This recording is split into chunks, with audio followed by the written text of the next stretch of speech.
TOA community, welcome back everybody. Robert Linkle, trainingtheolderadult.com. I want to talk to you today about this awesome article where I found this. If you don't currently get this, check it out. It's called ICE, the Institute of Clinical Excellence. This is my man, Dustin Jones, and his group of folks that he works with.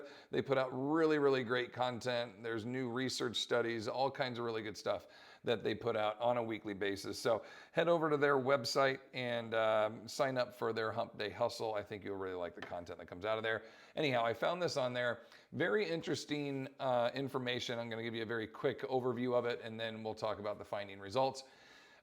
In this, basically, there were two groups of older adults. There were individuals they called fallers and individuals that were called non-fallers, okay? I think is what they went by, fallers and non-fallers. And basically it looked at the last 6 months. If you had more than 2 falls, you were a faller. In the last 6 months, if you didn't, you were a non-faller, okay? And they went through and they tested everybody to see what their overall strength levels were for their quadricep and their hamstring, their ratio from the front strength, the front of their leg strength to the rear, the back side of their leg strength, and how well they did either unilaterally, individual leg strength, or bilaterally, okay?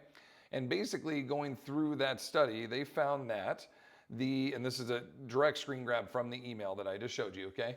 They basically showed that fallers and non-fallers had a relationship from quad to hamstring strength. That bilateral strength, okay, bilateral strength training was significantly more important to keeping people upright than anything else. And that they demonstrated a 10% difference in quad strength, bilateral quad strength in the non-fallers. And they had a 72% difference in their hamstring to quad ratio in their dominant leg versus non-dominant leg. And I don't know where I saw this at, but I saw another study once that took people, they were at an airport or a mall or something like that, and they had them walk. And they were walking they were like 40, 50 feet away from a flight of stairs. So they had them walk, and then as they got to the stairs, they said, go up the flight of stairs and then come back down, and we want you to do it 3 times, okay, or 4 times, whatever it was. And every time they changed the starting position by a foot, by 12 inches. And what they were looking to do was, they asked the person first which leg was their dominant leg. So dominant leg would be, if you're going to kick a soccer ball, what leg are you kicking it with? I would kick it with my right foot. That would be my right leg, dominant leg. My left leg would be the block leg or my non-dominant leg, okay? So people would start to walk, and what they found was they would always take the first step with their dominant leg. So they would walk up to the steps, and then they would go right foot on the first step, left, right, all the way from there. Then if they started them again, and then they didn't tell them what they were testing them for. They just said, keep doing this, we're going to time you, right? And so they're like, you're not in a hurry, we're just timing you on how you do it. They gave them some arbitrary, something else to think about where they weren't paying attention to their feet. So then they backed them up by 12 inches, okay? And they said, do it again, right foot again. Backed them up by 12 inches, did it again, right foot again. Basically the point is when your body autonomically knows that is the stronger leg, no matter what the distance, your body will use spatial awareness to recognize the distance, and it will anticipate what that distance is, and it'll change its gait stride ever so slightly to make sure that the dominant right leg is the first one to propel you into a new direction. Is that not cool, right? And so this article or this research kind of showcases why. Like, you're significantly stronger on that leg. You're more stable on that leg. You have a stronger quadricep on that leg, especially for propelling yourself upwards, upstairs. That's a quad dominant with some support of the glute. I mean, the hamstring, of course, is working as the antagonist to stabilize the leg to allow you to work, but your quad is the main thing propelling you up those stairs, okay? Small 6 to 8 inch steps. If they were 12 to maybe 18 inch steps, then you can make arguments that the glute is more involved, etc. But with these short little steps, it's all quad dominance, okay? So very cool how the body can do that proprioceptively and set itself up for success. But in other tests, if you stood somebody on a yoga block or on a pegboard or something where it was stable, but they had to balance on one foot, many of them would pick their non-dominant legs because that's the more stable leg for them to balance or to stand on, because the right leg's the one always doing the kicking, right? So parts of our body are designed to do different things. And if you play a sport or do any kind of repetitive athletic movement pattern that makes that even greater. Like us throwing the discus, the shot put, the javelin, the hammer, everything that we threw as a family, Keegan and I, we always had our left block leg in front and our right follow through leg driving through over the top. And so we both have super strong left block legs and block hips and more hypermobile right legs that can do a little bit more coordination and work and are definitely stronger on that leg.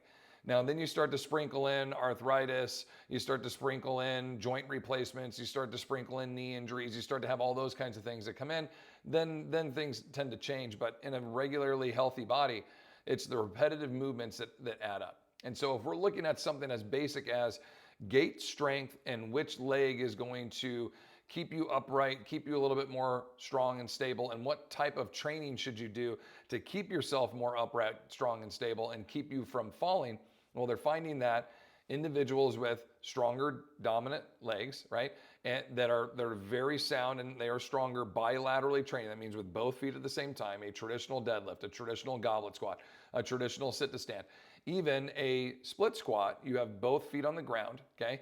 You are training in a contralateral or ipsilateral setup, wherever the weight's being held, etc. But you have both feet on the ground and you are working through a range of motion. This is a great way to get your body to be strong, not fall down. Where the argument might be made, well, sometimes when you fall, you're on slipping and trying to catch your feet and you're on one foot at a time. Not necessarily. You wouldn't maybe even lose your footing if you had stronger bilateral strength than if you did in unilateral or single leg strength. Does that mean that we should spend all of our time doing bilateral training, that we shouldn't do any unilateral training? Absolutely not. Okay.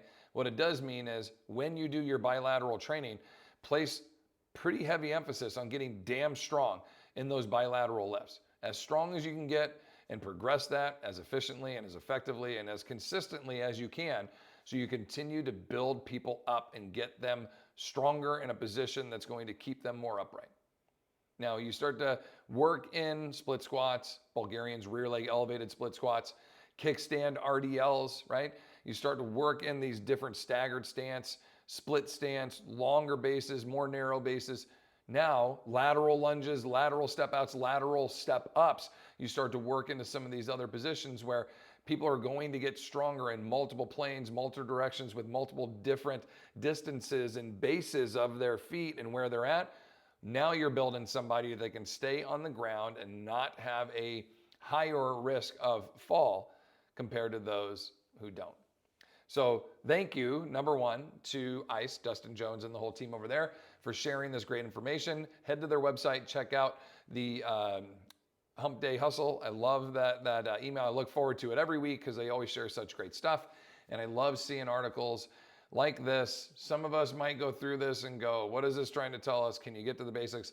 That's where someone like myself, someone like Dustin, these guys, they come in and they basically go through this whole thing. They read more than the abstract and they give us the breakdown of exactly what do you need to know and how do you need to apply it to keep your people from falling. Bilateral strength levels must go way up and start to work on creating a smaller gap in distance between your quadricep and your hamstring strength.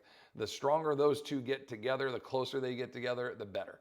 Okay, seeking muscular equality is something that we say often. We actually want to get that printed on a t-shirt. Seeking muscular equality, that's something we want the front of your knee and the back of the knee to be as equal as they can. The front of the hip to the back of the hip, front of the shoulder to the back of the shoulder, front of the elbow to the back of the elbow, biceps, triceps, chest, and rhomboids. Like you've got all these agonist, antagonist muscles where one is just so dominantly strong.